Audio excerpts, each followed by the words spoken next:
GoreCast is brought to you by American Horrors, the greatest uncut horror channel in the world. 24 hours a day, 7 days a week, all horror.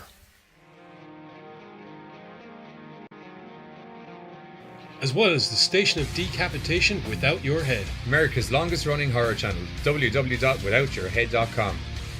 The following program is rated TV MAL. It contains strong language and is intended only for mature audiences. Viewer discretion advised.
There's no sound.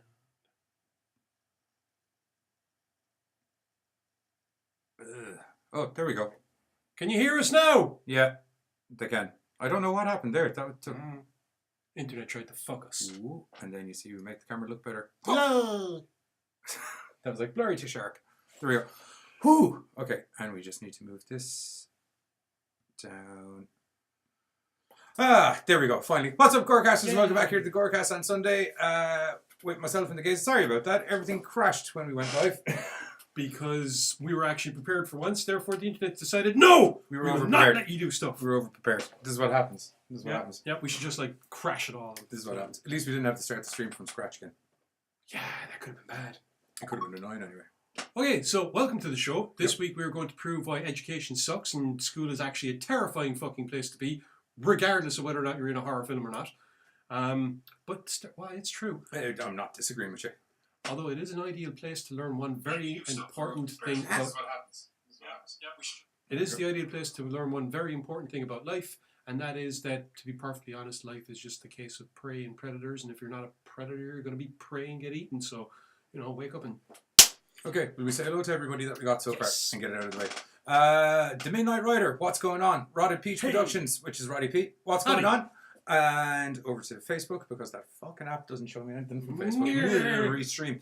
Restream. Byrne Murphy, hello. Katie McNeil, hello. Hey, Katie. And Dara McKenna, hello. Hey, Dara. Oh, and I gotta send the girlfriend a link so she knows we're live. You continue on. Okay. Well, getting on to news segments right now, and where is the thingy that I'm looking for? Oh, God damn it. I just need the one name, the one goddamn... There we go. Getting into... Melter! I got this. Getting into news bits at the moment, and we are happy to announce that Unlisted Owner, the film from Jed Bryan, is going to be getting... Which we reviewed already, and it was delightful. We'll be getting a... Found footage niceness. We'll be getting a Blu-ray... Amazing Top 10, Unlisted... Now delivers on Blu-ray. Yes, it's coming out on Blu-ray. There we go. Is it not a DVD release as well? Ah, it is. Ha! I knew I was right about stuff.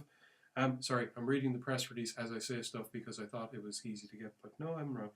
The Blu-ray premiere is going to add 20 minutes of behind-the-scenes footage and a new commentary with writer-director Jed Bryan, along with co-writer Tyler Landers, moderated by Stephen Gillespie of Possessed Radio.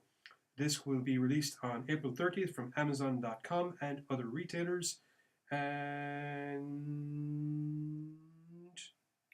Go!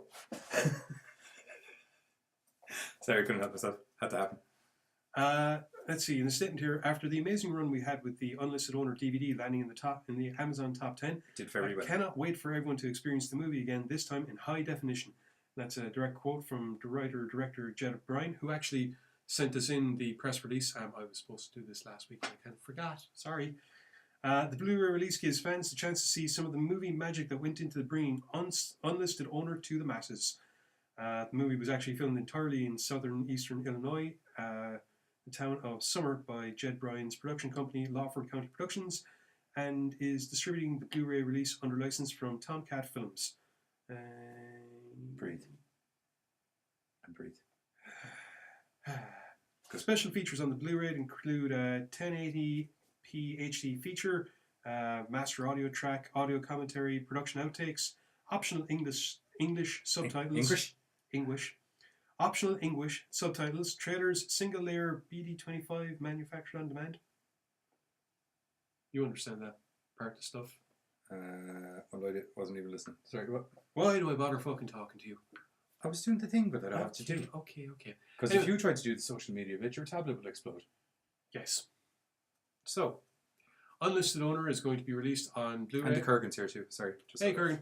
Unlisted Owner will be released on Blu-ray, as I said, on April the 30th from Amazon and other retailers, so go check it out, because it's a good film about a guy going to investigate a haunted house that turns into this really interesting kind of mockumentary type thingy. Yeah, it's fun.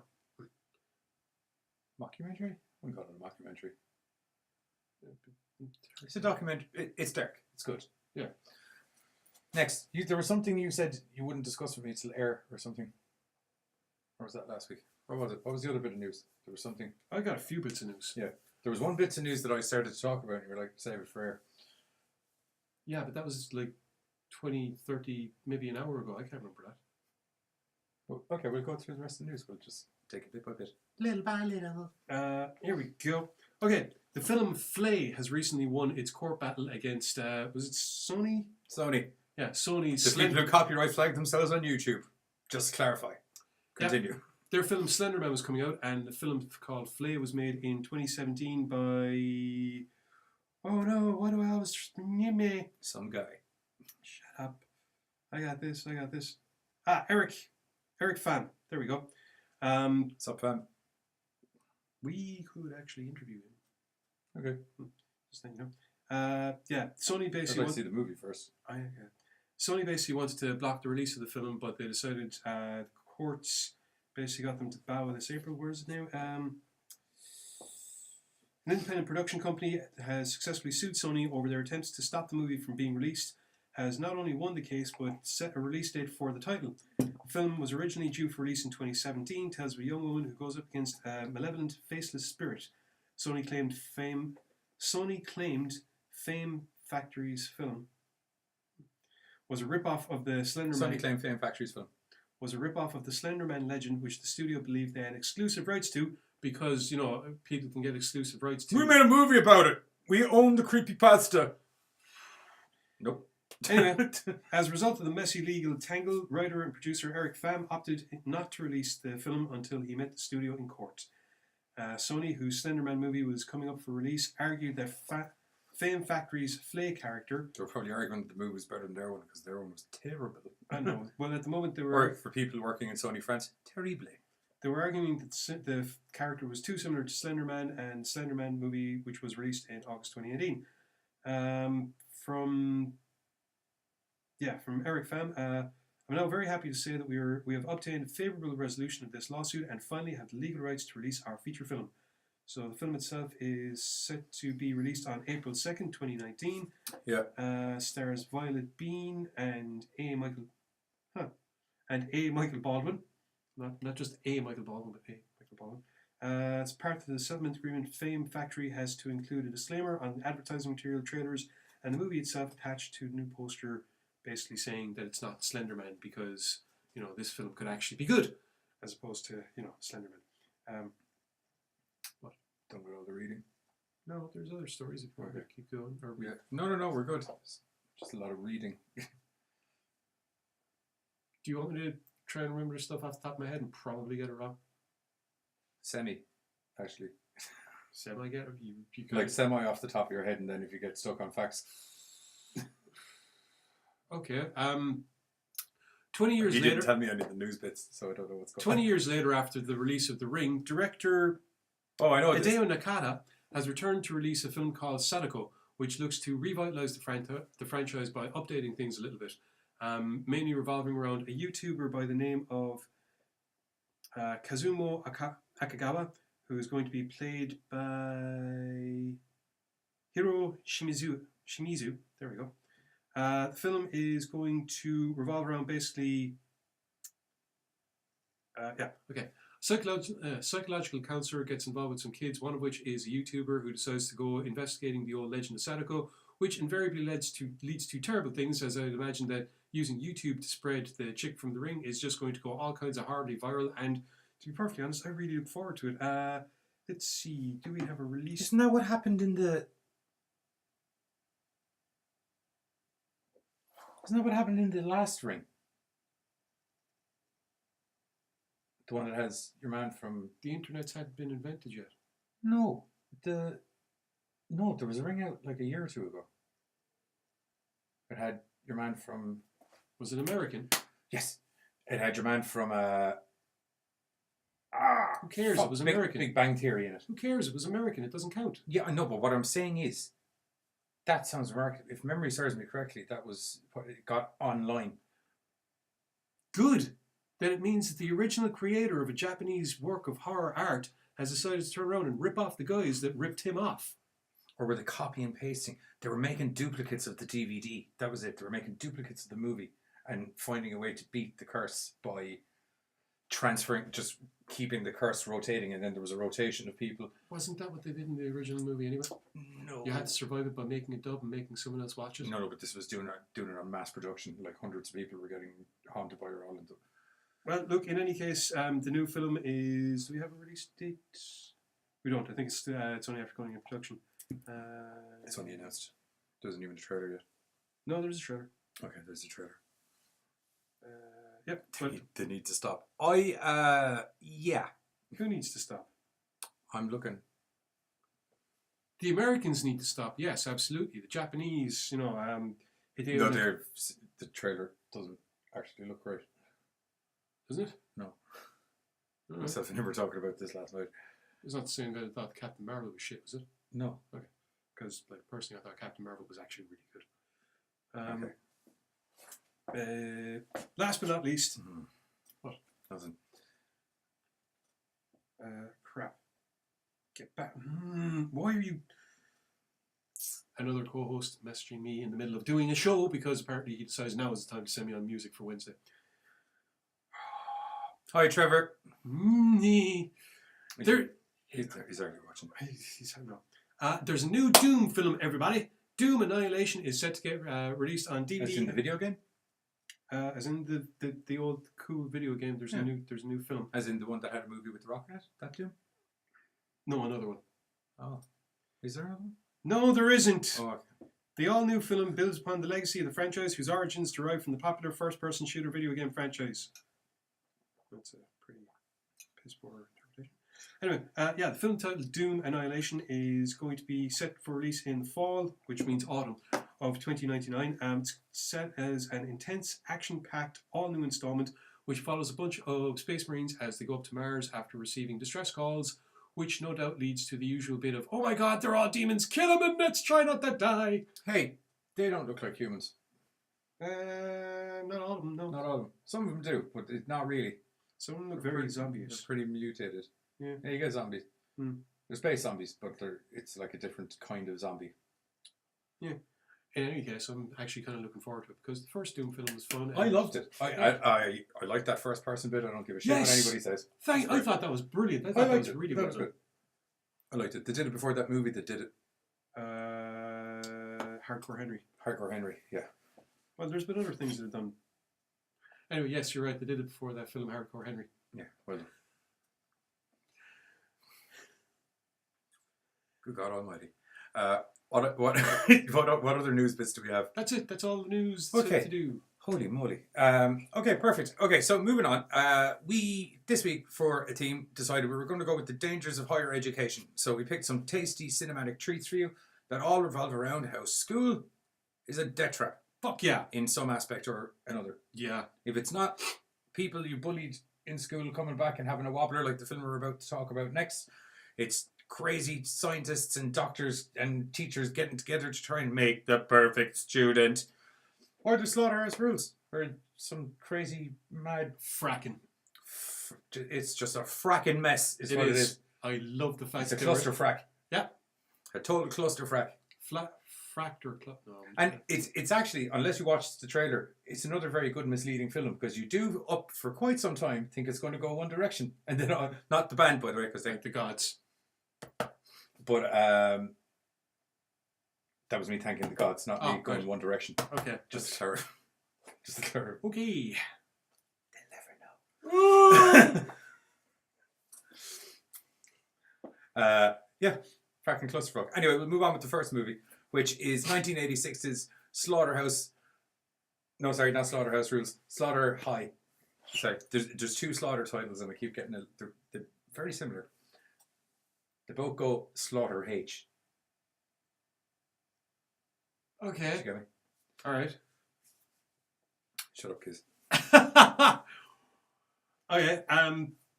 Slaughter High tells the story of a bunch of morons that decide to prank poor innocent Marty. Oh, what's his second name? Marty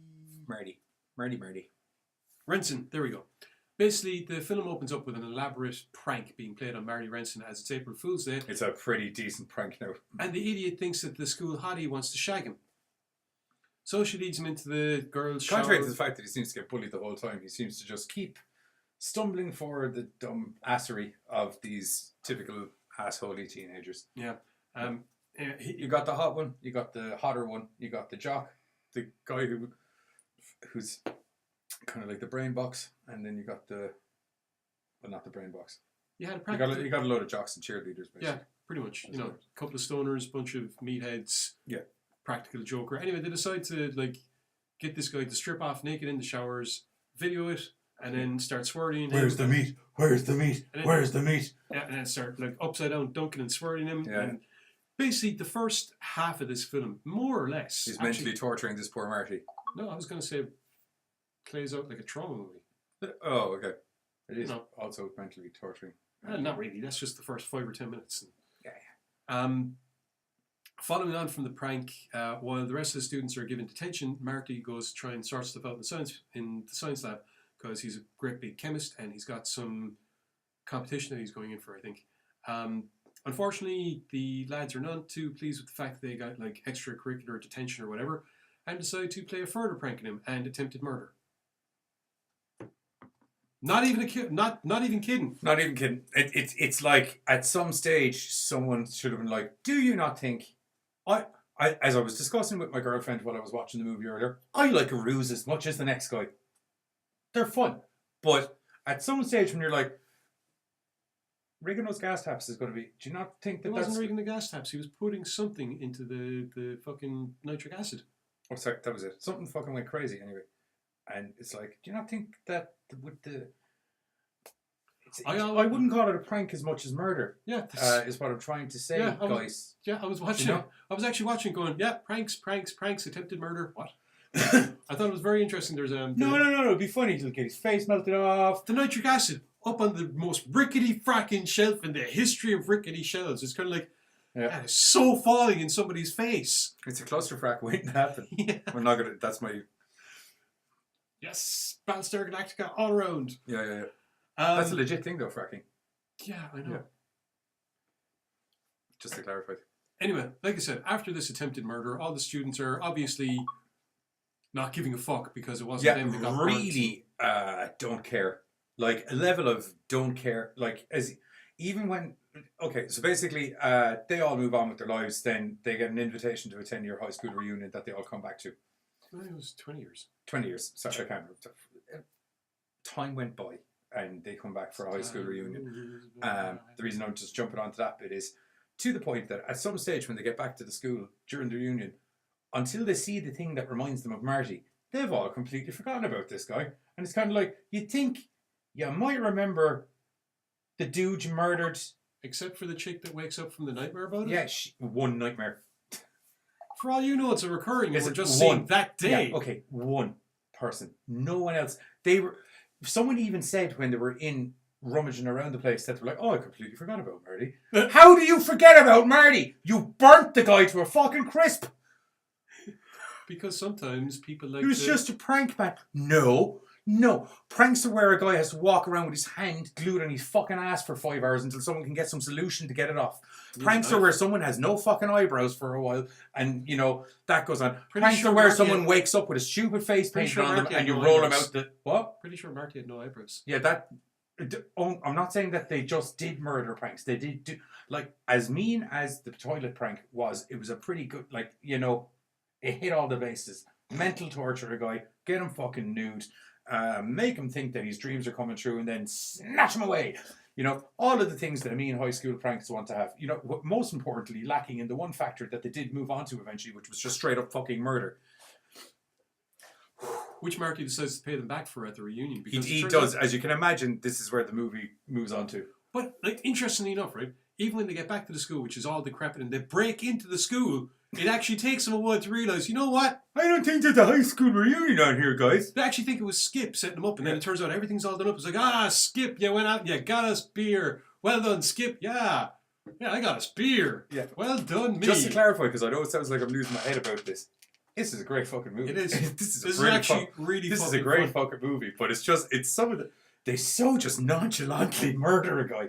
I know it's weird, but you see, I find it so, like, shocking is not the word, but I'm finding it so hard to deal with is because, like, the standard thing is bunch of kids are going up being kids and fucking, and, like, don't get me wrong, Friday the 13th, they were negligent and the kid drowned, do you know what I mean? But, like, it wasn't a deliberate attempt. It wasn't an actual, let's life. murder this little fucker, do you know what I mean? It was a essentially accidental thing. Whereas this is just like these kids murder someone and then someone gets revenge. So you're at points you're kind of like, I don't know who I'm supposed to be rooting for, and they never try to make you like these guys. No, you see, this is actually what I was going to get to. Yeah, you're actually rooting for Marty. No. You see, stop. Wiggity. Do you remember I said to you that the entire film plays out like a trauma movie, except for the last 20 minutes? Yeah. Now, the reason for that is, in the last 20 minutes, you actually get the only characters you might possibly give a fuck about. That being Carol and her friend, whose name is Nancy, I want to say. Basically, Carol was the one that woke up from the dream. It's the only character that you feel might actually be tortured by anything even approaching guilt, because, she's waking up from this nightmare. So as a result, when it gets down to the last 20 minutes and it's just them, the film's kind of tongue-in-cheek approach to some of the deaths, which are spectacular. I mean, that death during a shag bit is just fucking brilliant. Have you been mailing Mike? Mike who? He just asked me, what's this I hear about your girlfriend covering you in butter while you watch Peppa Pig? Firstly, I haven't been mailing Mike. Secondly, it wouldn't be butter. And thirdly, it wouldn't be Peppa Pig. He was talking to me. Oh, okay. That makes much more sense. No, I haven't been mailing Mike. She better not be covering you in butter while you watch Peppa Pig. I'll tell you that straight fucking out. Anyway, like I was saying, the majority of the movie does actually play out like the kind of tongue-in-cheek trauma style. Schlockety schlock. Yeah, the kind of tongue-in-cheek trauma style movie. Even the deaths are very schlocky. There is a lot of comedy in it. And it's not until the last maybe 20, 30 minutes that there's even... The music itself actually changes. The entire atmosphere of the film changes. And you go from kind of an almost zany... That's Harry Manfredini being a fucking wizard. You go from almost this zany, campy, let's have fun with the kills to... oh fuck! I hope there's nearly like a kind of soundtrack going on for quite a lot. For a lot of it, yeah. And then that goes, yeah. And you get this like very dark, sinister. You know shit. when Marty is around because it just shifts. Well, it's not. It's not even that. It's I think it's literally just so that we actually remember that we're onto the one character that possibly we might give a fuck about. Don't give a fuck. overall, I think it can be easily said that Slaughter High is just a fun fucking film to put on. I was expecting something.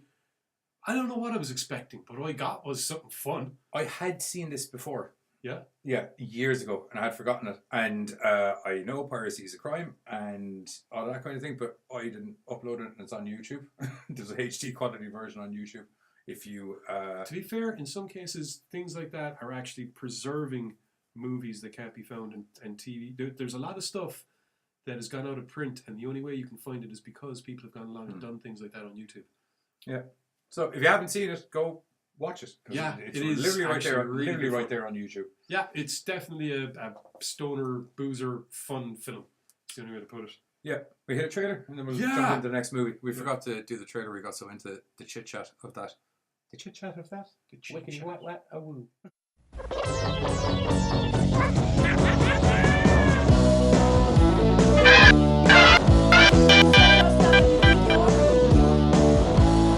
Marty Ranson was the dork of Doddsville High.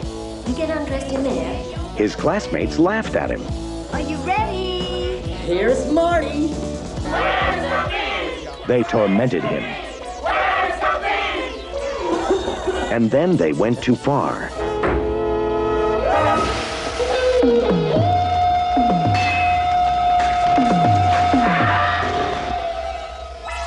Now, 5 years later, Marty's throwing a little party, Lights on. a class reunion.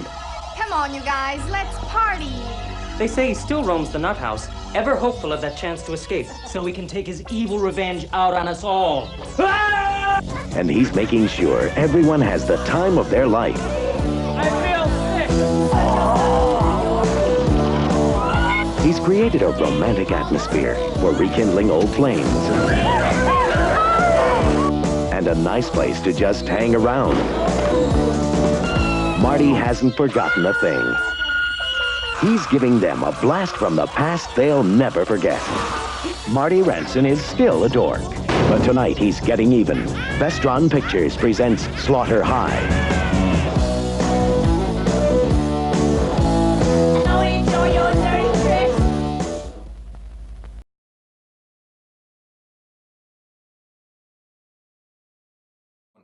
Didn't realize it was the makers of Friday the 13th. One of the gags all of a sudden makes sense now. One of Yes, the guys has a hockey mask. Is like, oh, who'd you think it was, Jason?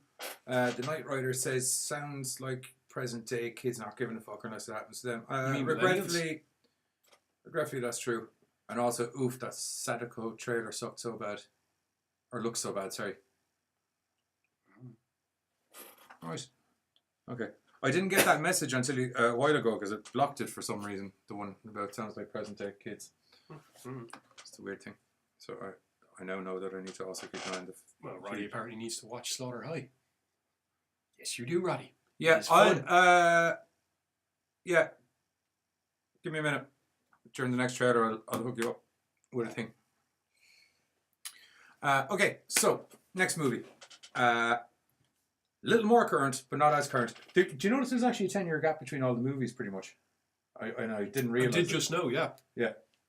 Two of them are fucking Disturbing Behaviour and... No, sorry, there's a 20-year gap between Disturbing Behaviour. It's 1998. Yeah.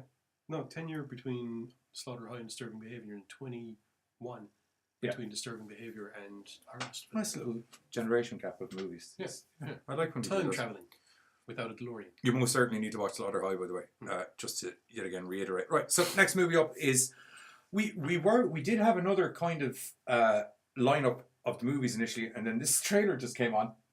I completely forgotten about this bloody movie, to be blatantly honest, and it's fucking great because it's essentially like Stepford Wives. if Stepford Wives and a certain 21 Jump Street. Original. and the Faculty, that kind of vibe. I know Faculty's aliens, but like that kind of vibe with people. Well, it's the sinisterness. It's the sinisterness, yes. Yeah. 3 levels of sinister. If you were to merge all 3 of those together, you get this. Basically, in Disturbing Behaviour, James Marsden plays Steve Clark, who himself and his family have moved to... You're not his family. You have to call him Stephen. No, Steve. No. Only my family call me Stephen. Or only my friend. Only my family call me Steve. No, he was saying that the only people that called him Stephen were the Blue Ribbons. Okay. He was saying that his name is Steve. Okay. Anyway, he's moved to, I want to say Crab Bay. I don't think it's Crab Bay. No, I don't think it's Crab Bay either. It's up there. Where? Cradle Bay. There you go.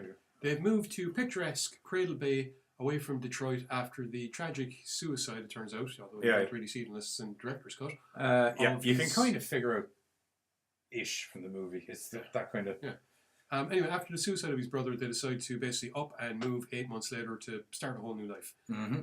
Which is cool. Goodbye, Chicago. That was Detroit. Oh, no, Chicago. So that's grand. I mean, it's the usual bit of starting off in a new school.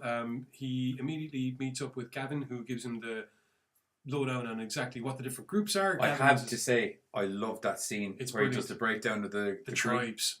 Yeah, it is. It shows the kind of the tribal warfare that is secondary school or high school if you're in America.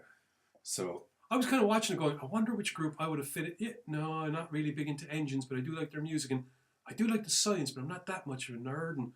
And although it's they didn't actually have a comic book nerd section. I know it's probably I'd probably been hanging out with Gavin. I feel Gavin and the lads would have been our would have been our stick. Anyway, like you said, there's this or the petrol heads because I do like engines. See, I'm the music maybe and the clothing style maybe, but that's but they seem to have the same music as Gavin and the boys because they're very metally, aren't they? Once again, I'm not a biker. I'm a nerd that I drives must bikes. track down the soundtrack for this. Actually, speaking of metal, it was great. Yeah, little abundance of I tunes. could probably put together the soundtrack from what I have in my fucking music collection. Delicious. Do that. Okay. I was trying to say you fast, but do that. Anyway, Steve soon learns that there is sinister goings on in Cradle High as the Blue Cradle Ribbons. Or Cradle High, yeah. As the Blue Ribbons, who are like this upper echelon, top A. They're not even upper echelon. They're the bosses of the school, and upper echelon implies that it's only rich people, and it's not. They're just absorbing kids into them. It's elitist. Oh, elitist. Yes. Okay. It's upper echelon. Yeah. I just okay. Fair enough. But they're like best jocks, the best grades, the most well behaved. Like stiff unless they get a fucking boner and then they fucking go on a murder spree. Yeah, then it turns out they're a little bit psychotic because there's the crazy doctor sticking chips in people's heads. Yeah, turns out the entire town has okayed mental manipulation via remote control chip for their kids because they're all fucking crazy. Not the kids, the parents, clearly. This movie, I think, actually should be watched by parents everywhere. But then again, I'd also recommend people everywhere read 1984, but we all saw what a disaster that was when people decided it was a fucking how-to guide.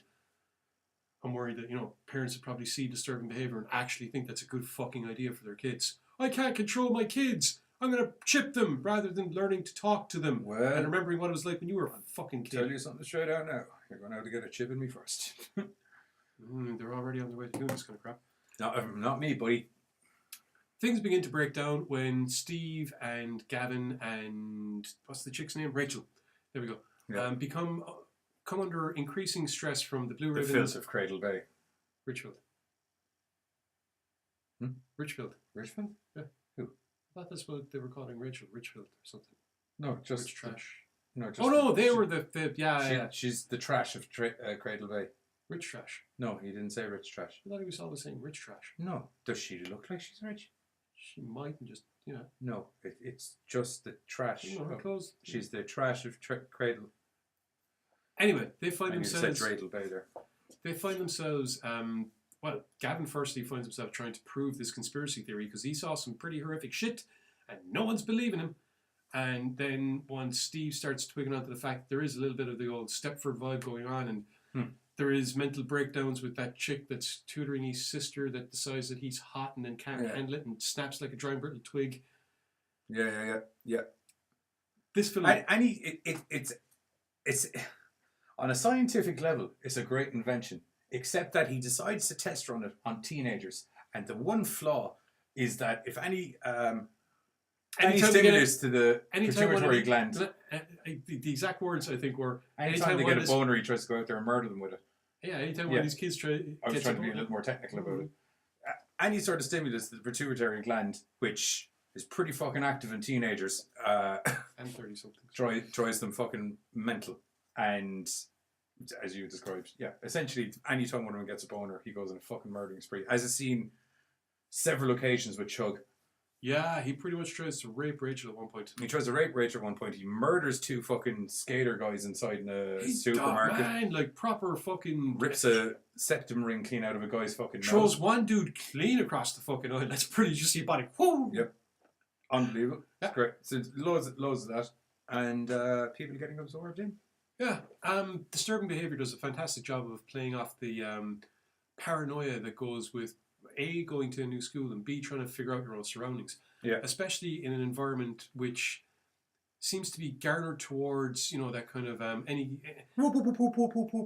was going to say garnered towards perfectionism in regards, any kind of deviance, any kind of abstract thought, thinking for yourself is a bad thing. You got to follow the line. You got to do exactly what you tell you to do. Blah, fuck off. We do a trailer. We do our goods and bads. Yes. I don't have a lot of bad points about this movie. Actually. There are a couple of. Okay, of course.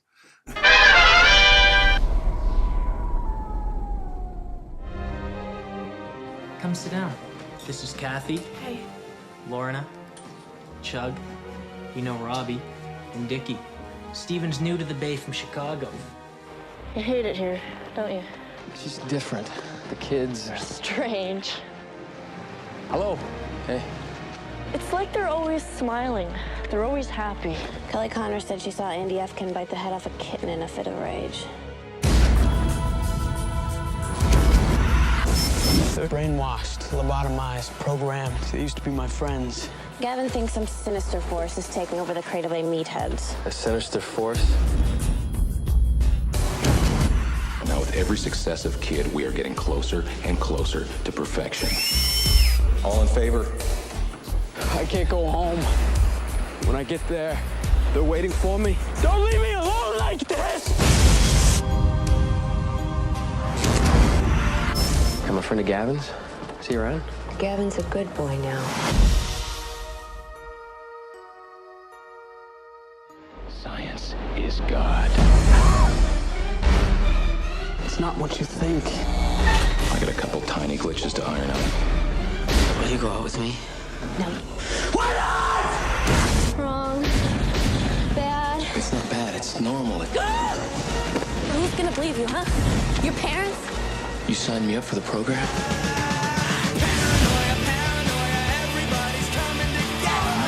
It's a new kind of cool. Nowhere to run. Nowhere to hide. No one to trust. We want what's best for you. What about what I want?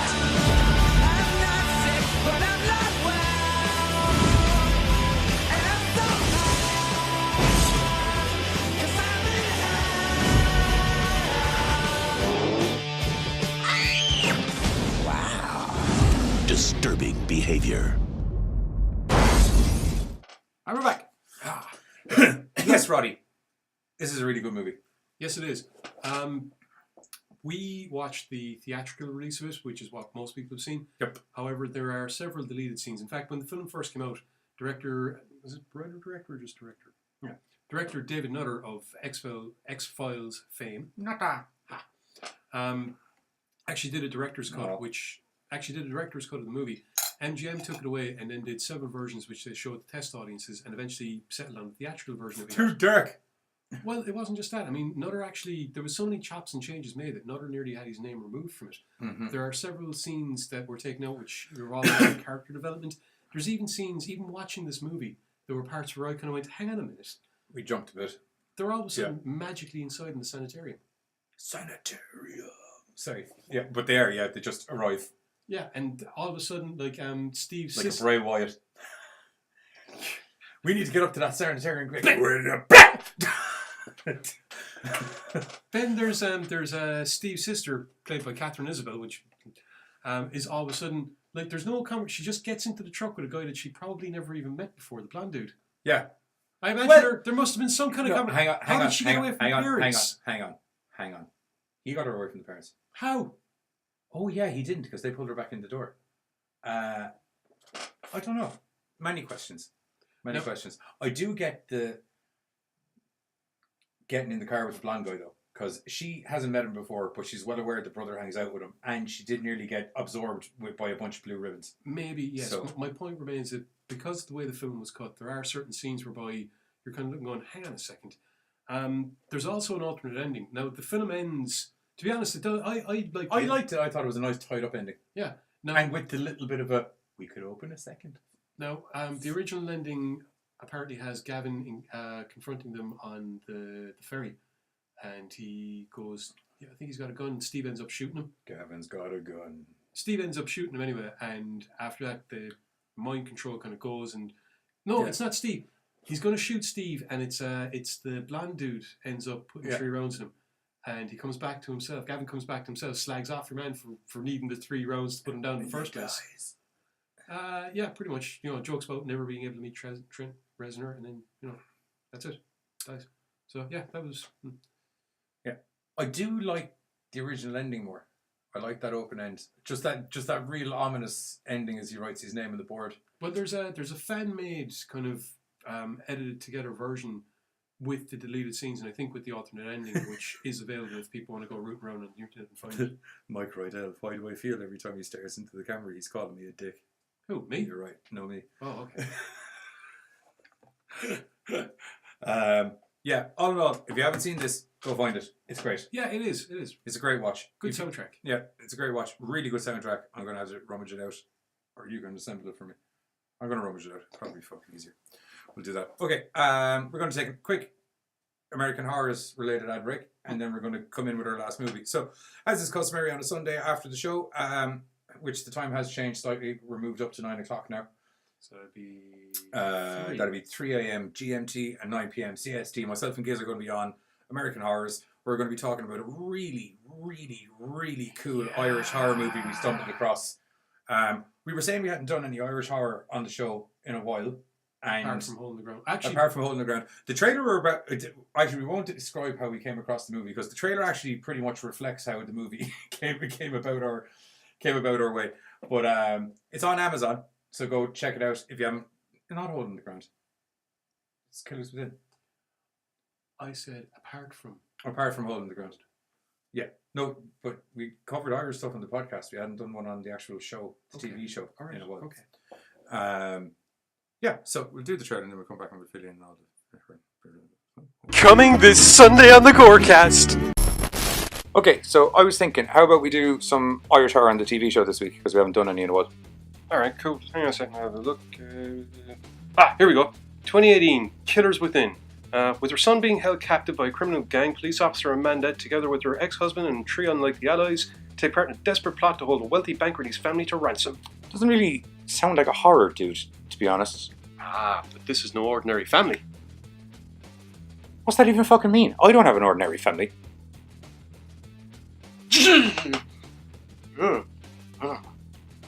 What?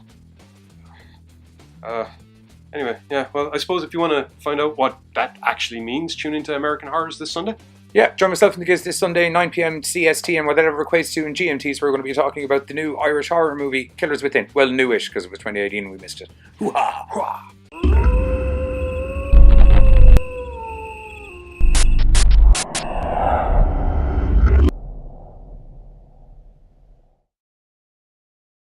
And we're back. So, yeah, join myself and the gays this Sunday. What? Sorry, I'm just listening to outside and thinking. Yeah, the weather's quite nasty outside.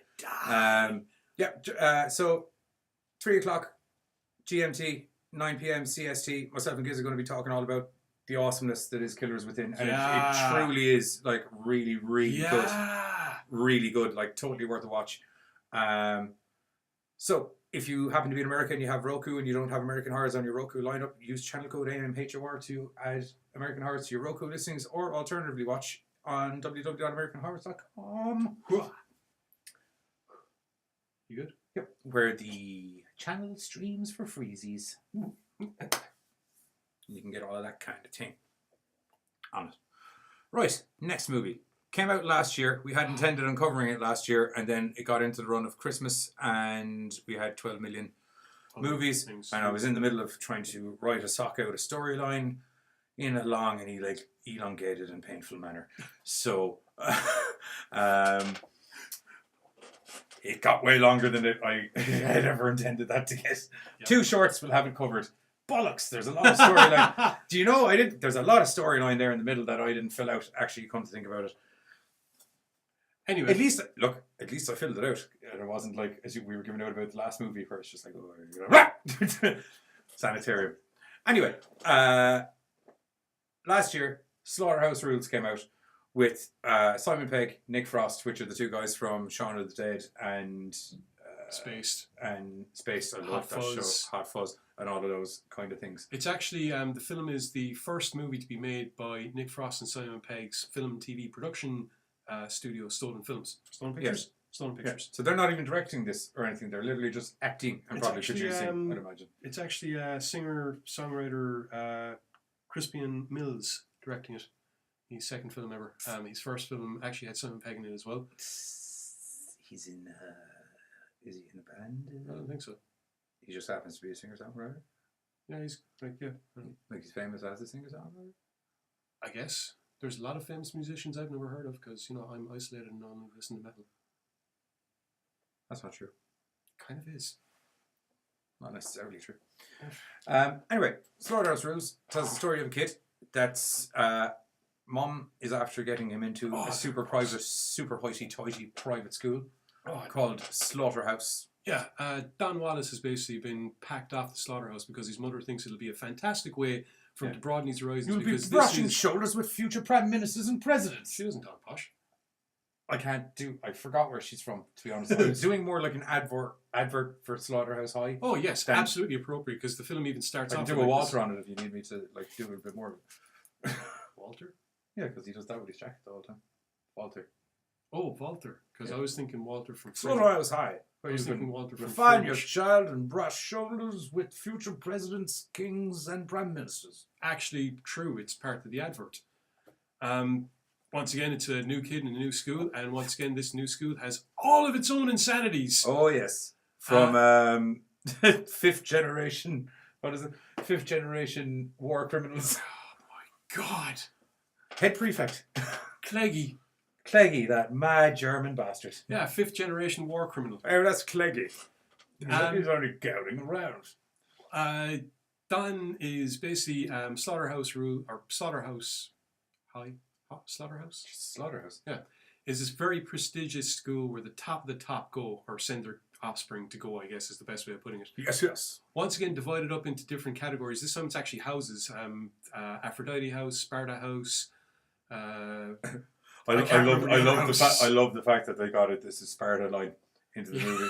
I was like, if that doesn't happen. Yeah. And it's so good. It's so good. Don's first day does not exactly go well. He is introduced to his roommate, Wilbur Blake. Wilsey. Yeah. Who we see automatically... possibly going to start shooting people randomly out in the middle of the courtyard, or possibly blow his brains out. When this school is assembling its students, it's just this madcap fucking stuff. There's kids begging not to go as they're being dragged away by older students. Yeah. One of the boys comes tapping on Wilbur's window and kind of goes, "Here, hang on to this before it gets confiscated," and hands him a pellet rifle. He's kind of like, "Yeah, no bother." Ammo, hands him a big jar. "Yeah, no bother." A few minutes later, Don Wallace arrives on, and it's, welcome to Slaughterhouse High, or Slaughterhouse, and blah, blah, blah. Simon Pegg introduces him around. Yeah. Wilbur quickly gives him the rundown, much like Gavin did for Steve in Disturbing Behaviour, funnily enough. He is told not to go fucking with the 6th years, who are known as the gods of the house, because they're like the top prefects. I am a god! And Cleggy is the top bastard of them all. Mm-hmm. The school is run by the Bat, who is the head principal. Oh, he's just called the Bat. Excellent. And he's Wickle Dog. Played by Michael Sheen. Not the dog, the Bat, just to clarify. Simon Pegg plays, what's his name? Meredith Houseman. There we go, Meredith. Couldn't think of it. Who is basically the teacher, the faculty advisor, I suppose, for Spartan House. Yeah. He's also the fill-in Latin teacher at one point, which is a terrible thing. This film is another one whereby most of the fear, most of the horror that's contrived for the story is actually revolving around the hazing rituals and the practices that go on within the school. I suppose that poor young fella. Oh my God. one of the lads, he has to get this litany of history got to do with the school correct. He gets it wrong so many times. When when Wallace is introduced to him, he's handcuffed in his skivvies to the sink in the jacks. He's just like, all right, Wallace. Hello. There is actually some very dark underlying story plots in this film. If you fail the house rules exam again, Wallace, you're getting feathered.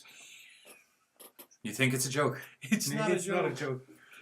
I love when he does get feathered and he walks past your man. He's like, "Did you pass the exam? What do you think?" Wallace is a great little. He's great. No, that's not Wallace. That's or sorry, not. Oh, what's his name? Woody. No, not Woody. Fuck. No, is it Woody actually? No, it's not, because Woody is Nick Frost. Wooten. Yeah, that's it. Wooten, played by Kit Connor, is great. Bloody He's brilliant. A hilarious character. He's fantastic. This film actually does have characters that you really you end up giving a fuck about. Yeah, it is actually like being. I know it's in a posh school, but it is actually like being at school. Do you know all of the kind of the archetypes are all there to a degree. Yeah, but they're not that one dimensional. No, they're not that one dimensional. They're in their own way that archetype. It's not like that stereotypical, but they are. Yeah. Oh, absolutely. Hitting the marks. Like Hot Girl's got her fucking sassy, super sarcastic friend who isn't as hot as Hot Girl, but still quite cute. Oh, she is. No, but I'm saying that's the. That's the archetype. Rugby jock instead of American football jock with your man. Cleggy. He's not. They're all rugby. No. Cleggy is the head prefect. I know it is. No. It's the cadets. They've got their own cadets basically, and Cleggy's in charge of them. Yeah. The rugby crew is actually buddies with him, but separate. Well, I'm okay, fine, but he's like the American quarterback dickhead guy. He's the type A alpha asshole. Yeah.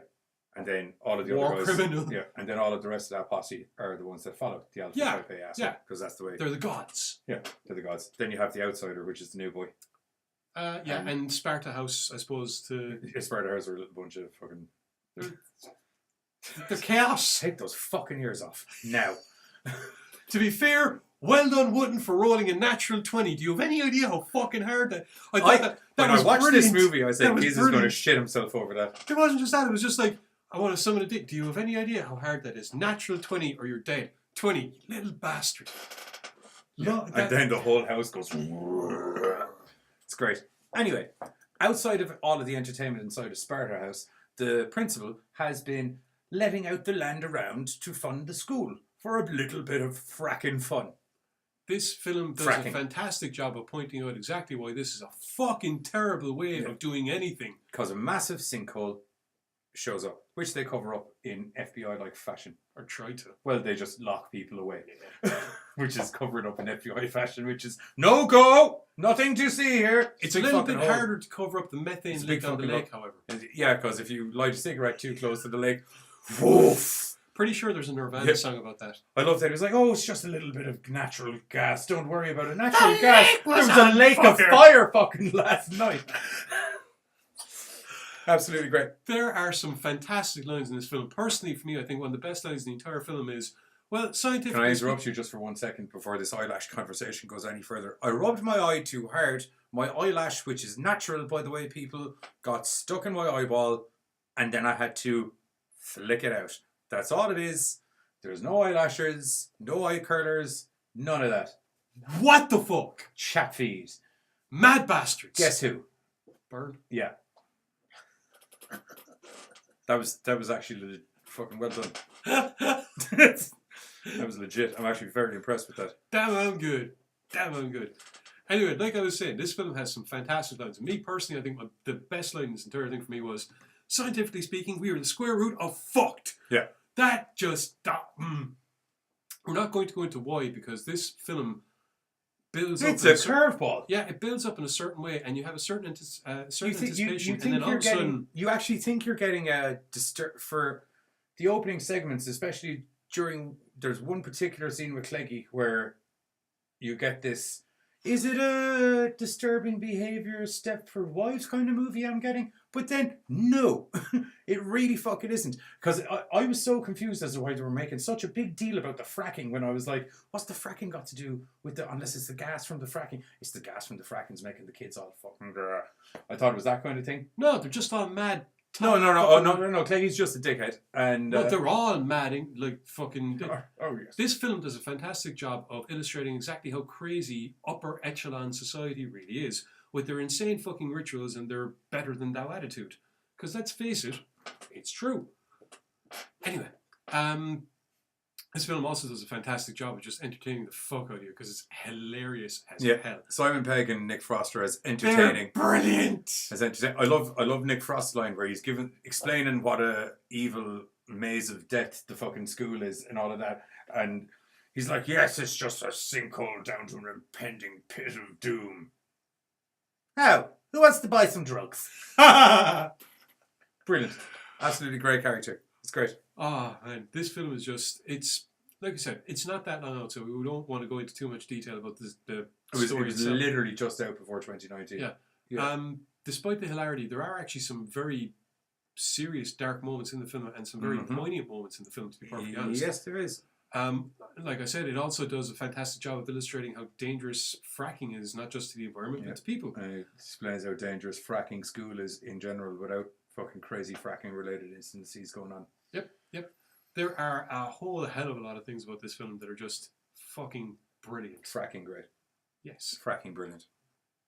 It's weird that you're the one saying Battlestar Galactica swear words. I'm not. I'm saying it from this. It's totally I don't care. We put no words really from. I think that's what they did in the first place. We don't, because I don't watch Battlestar Galactica. But Simon Pegg and Nick Frost probably do, which is probably why it was used so much in the first place. Yeah, but fracking's a legit thing, though, isn't it? Yeah. Yeah, so I would imagine it's because. And using it as a swear word it's hilarious. Anyway, trailer. Do we have any bad points? No. I don't think so. This film's awesome. There's something in the woods. Did you get my note about the no-go areas? I cannot have pupils wandering about in the middle of the night. These things always end up in a bloody mess. Welcome all to Slaughterhouse. This is the school pecking order. At the top, We have the bat.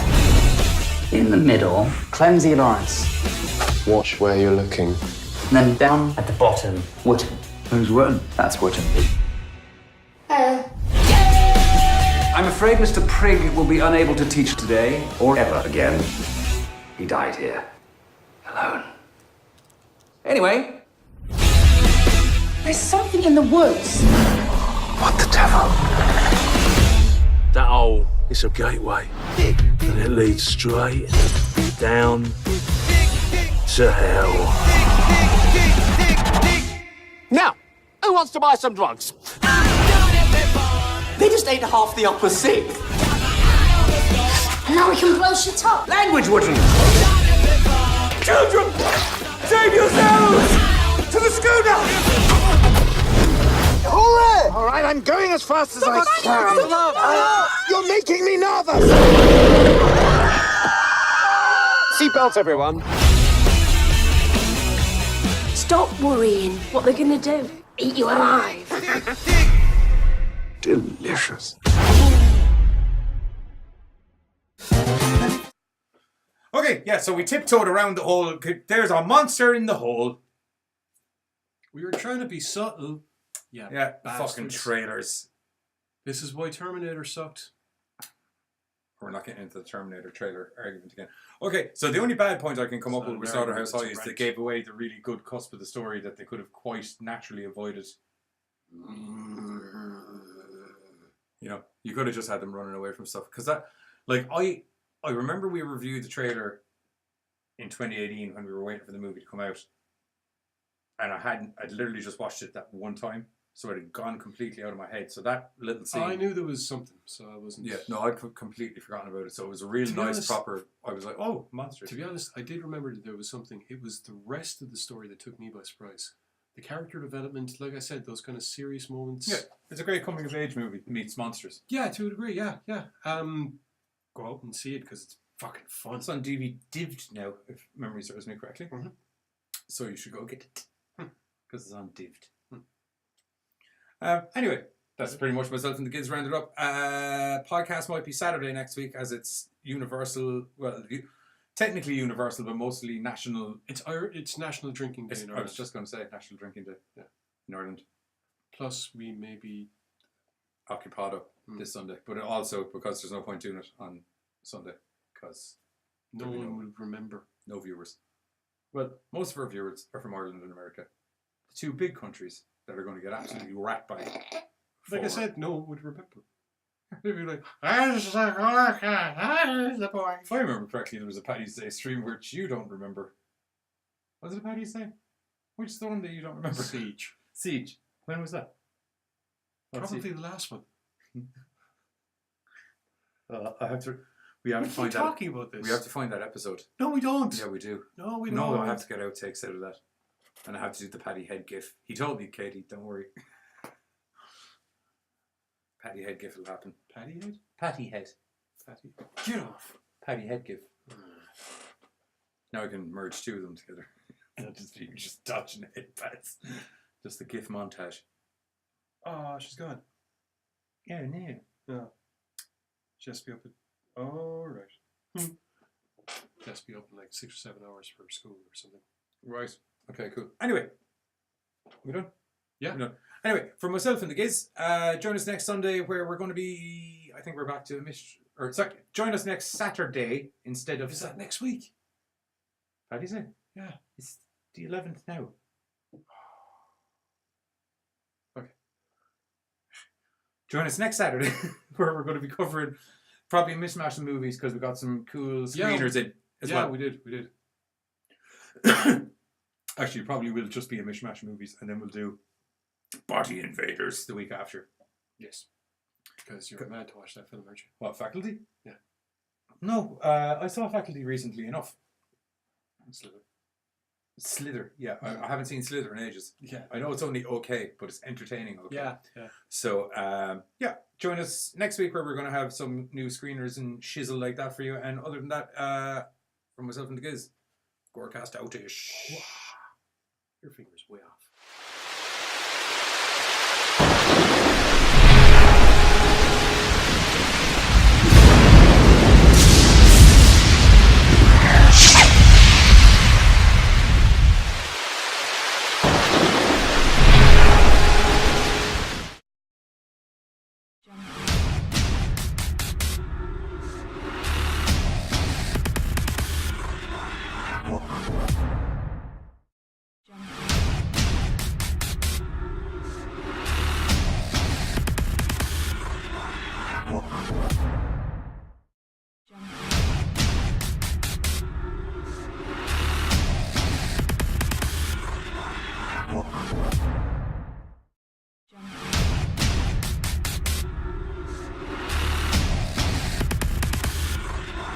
Jump.